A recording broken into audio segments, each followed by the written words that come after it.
आपकी काली बेटी का विवाह कभी नहीं होगा। एक नहीं 6 बेटियां हैं आपके, और ऊपर से आपके पास कोई धन भी नहीं है। इस गुर्बत में अपनी बदसूरत बेटियों का विवाह कहाँ करोगे? यदि तुम मेरी एक शर्त मान लो तो मैं तुम्हें तुम्हारी बड़ी बेटी का विवाह अपने होनहार सुंदर भाई से करा दूंगा, और दहेज में कुछ नहीं चाहिए। क्या तुम सच कह रहे हो? मेरे दरवाजे से भी डोली उठ सकती है? ये तो मैंने सपने में भी नहीं सोचा था।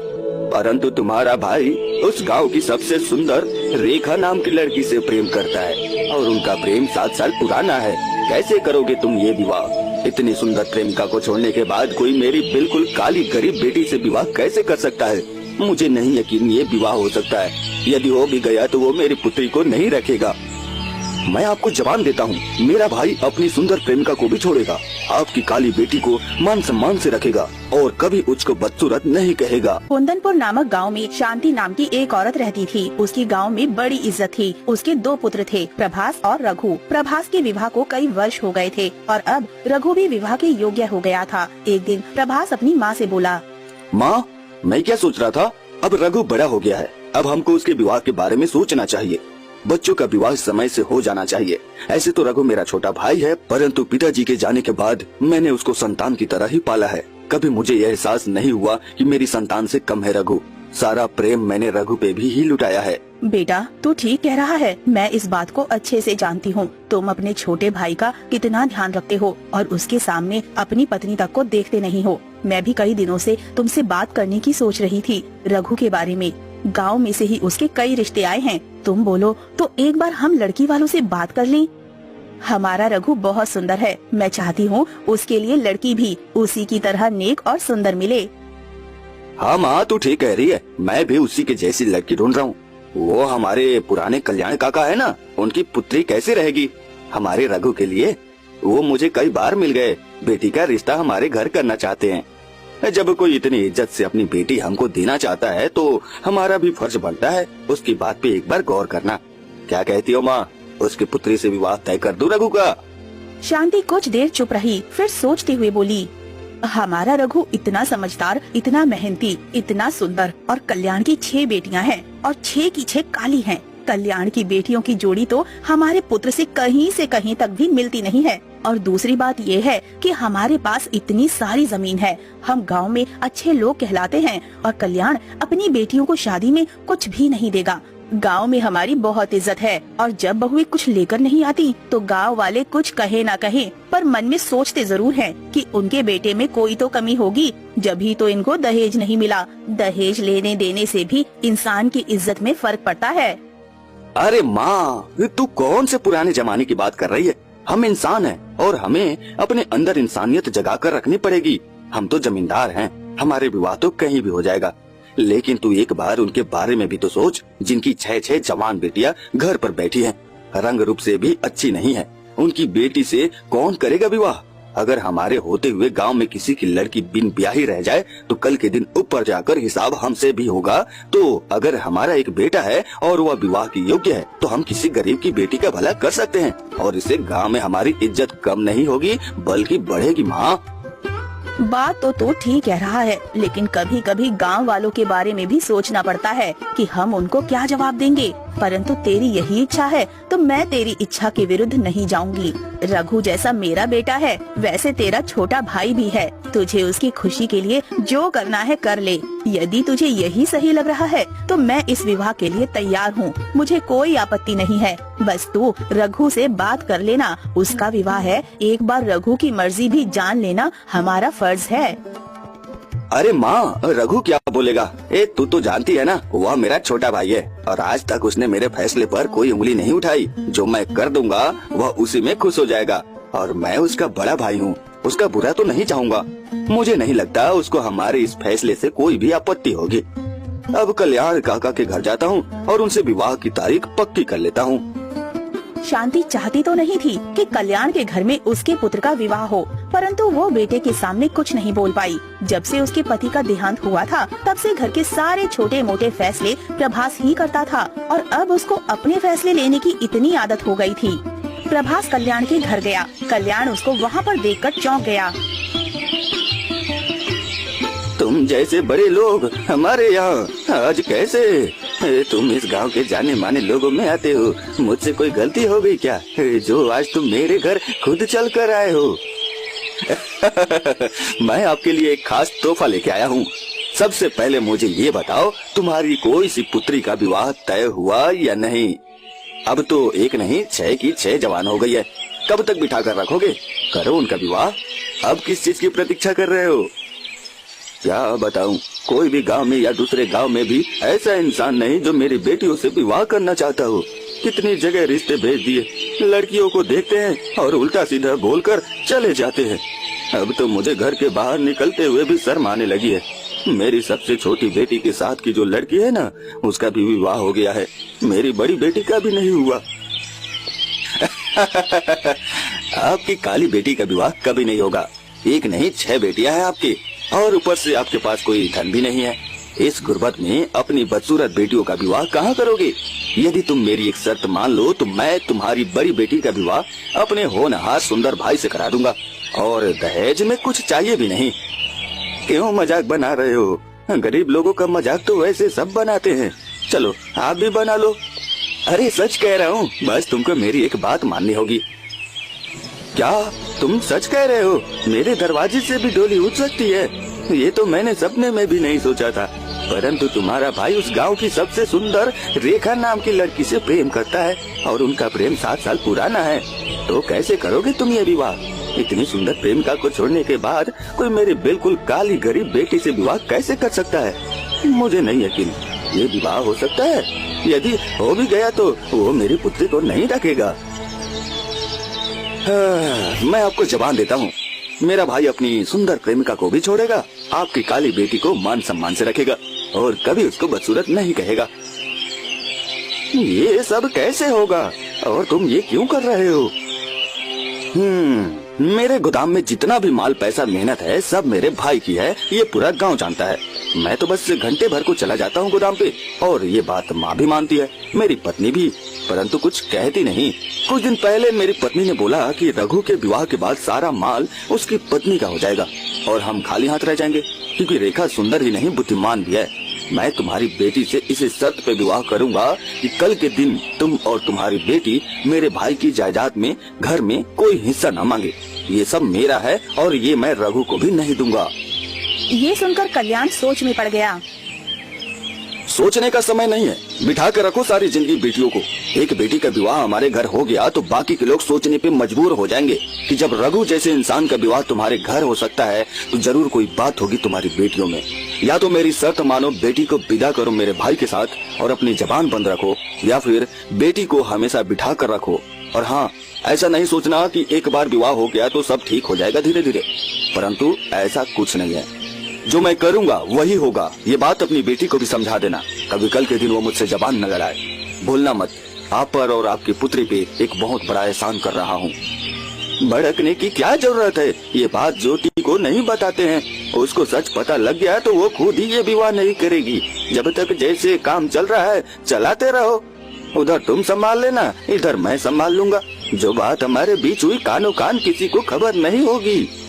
तो ठीक है, अभी मैं चलता हूँ। रघु भी इतनी आसानी से हाँ नहीं करेगा, उसको भी मनाना पड़ेगा।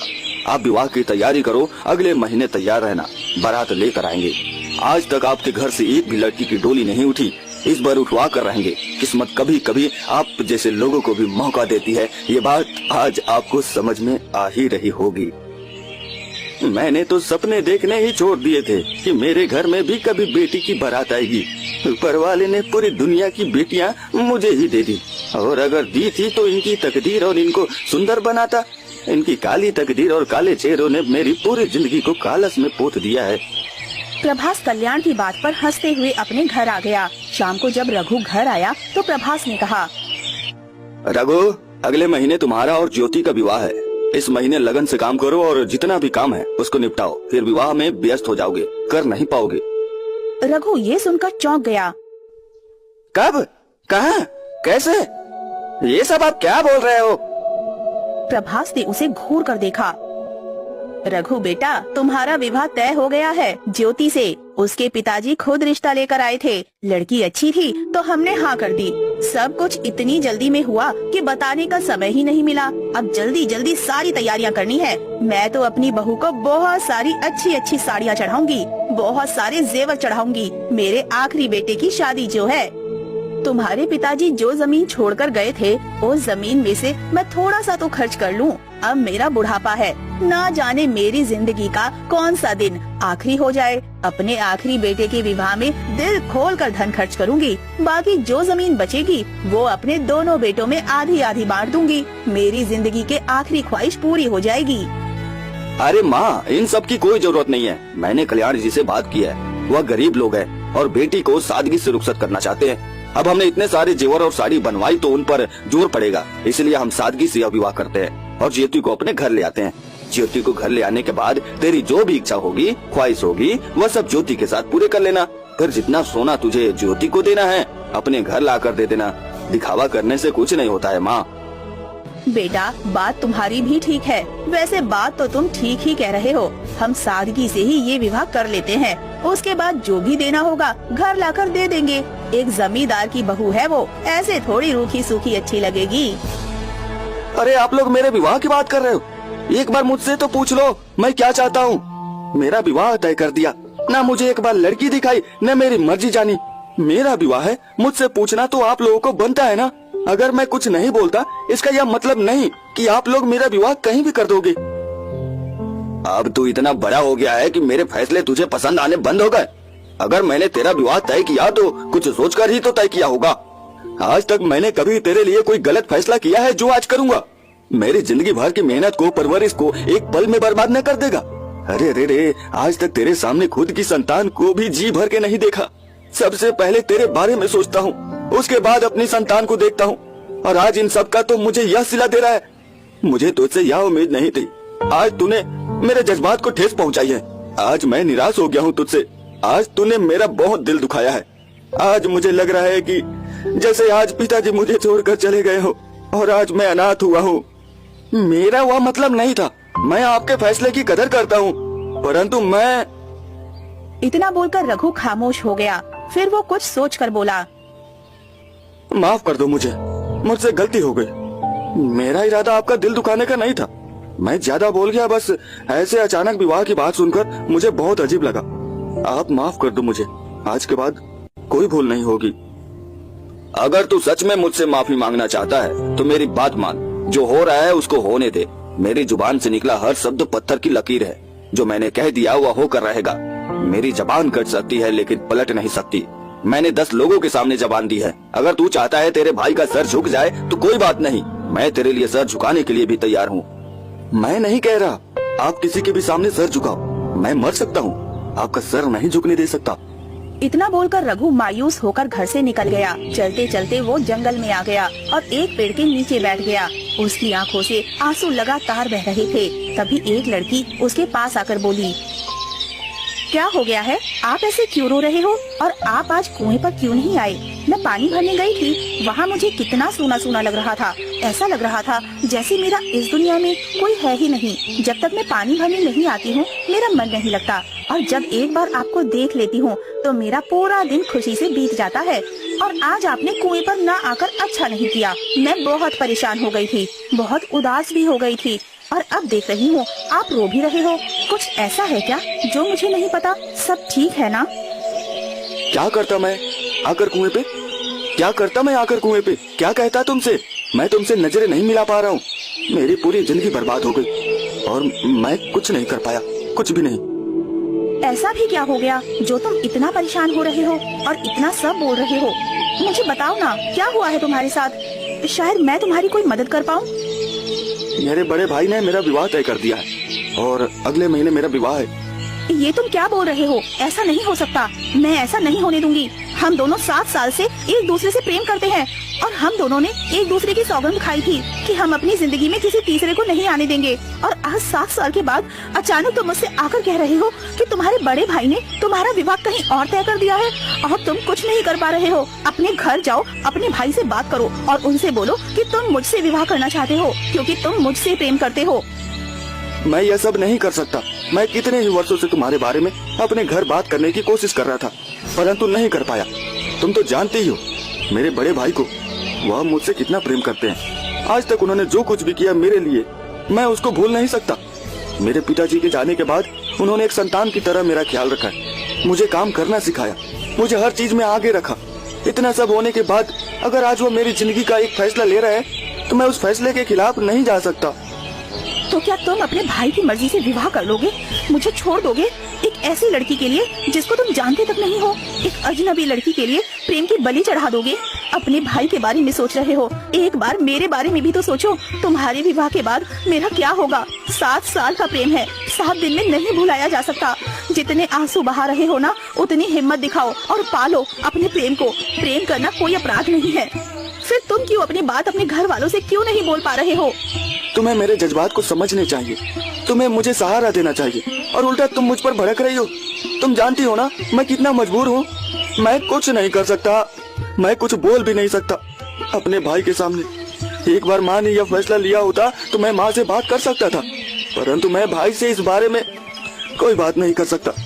भाई मेरे बारे में क्या सोचेंगे कि जिस छोटे से बच्चे को पाल पोस कर उन्होंने बड़ा किया, वह उनके सामने डट कर खड़ा हो गया। मेरे भाई ने 10 लोगों के सामने जुबान दी है, और अगर भाई जुबान से फिर गए तो अब बेइज्जती भी भाई की नहीं मेरी होगी, और मैं अपने भाई का सर झुका हुआ नहीं देख सकता, चाहे उसके लिए मुझे अपनी जान ही क्यों न देनी पड़े। अब मुझे सब कुछ समझ में आ गया है। हमारा 7 साल का प्रेम कोई मायने नहीं रखता। तुम्हारा भाई ही तुम्हारे लिए सब कुछ है। मुझे ऐसा लगा था कि एक न एक दिन तुम मेरा साथ जरूर दोगे, लेकिन तुम मेरे लिए कुछ नहीं कर पाए। मैं ही बेवकूफ थी जो इतने साल से तुमसे प्रेम करती आई हूँ। अब जब तुमको विवाह करना ही है अपने भाई की मर्जी से, तो जाओ, मैं तुमसे कुछ नहीं कहूँगी। रेखा रोते हुए अपने घर की ओर चल देती है और रघु का विवाह कुछ ही दिनों में हो जाता है। ज्योति दुल्हन बनकर घर आ जाती है। रघु जैसे ही ज्योति को देखता है, उसके दिल में एक टीस उठती है। गांव की सबसे सुंदर लड़की को छोड़कर भाई ने सबसे काली लड़की से विवाह करा दिया। पर कोई बात नहीं, काले गोरे भी ऊपर वाले के ही बनाए हुए। अब बस मैं इस विवाह को दिल से निभा लूं, यही मेरी ख्वाहिश है। मैं कभी भी अपने पुराने प्रेम को याद न करूं। ज्योति को ही सब कुछ समझाऊंगा। आज से ज्योति ही मेरी सब कुछ है। दिन बीत जाते हैं और एक दिन प्रभास घर आता है और रघु से कहता है, रघु, अब तुम्हारा विवाह हो गया है। अब मैं चाहता हूँ हम दोनों अलग अलग घर में रहे। तुम खेतों वाली जमीन में जाकर रहने लगो और मैं यहीं रहूंगा, और माँ को भी ले जाओ।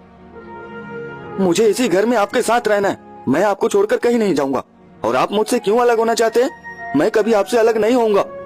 हाँ, रघु ठीक कह रहा है। क्यों घर अलग अलग करना चाहता है? अभी 20 ही दिन हुए हैं विवाह को, लोग क्या कहेंगे? माँ, जाने दे इसको। ये सारी जिंदगी मेरे पीछे ही चलेगा तो कुछ नहीं कर पाएगा। अब समय आ गया है, इसको अकेले चलना चाहिए।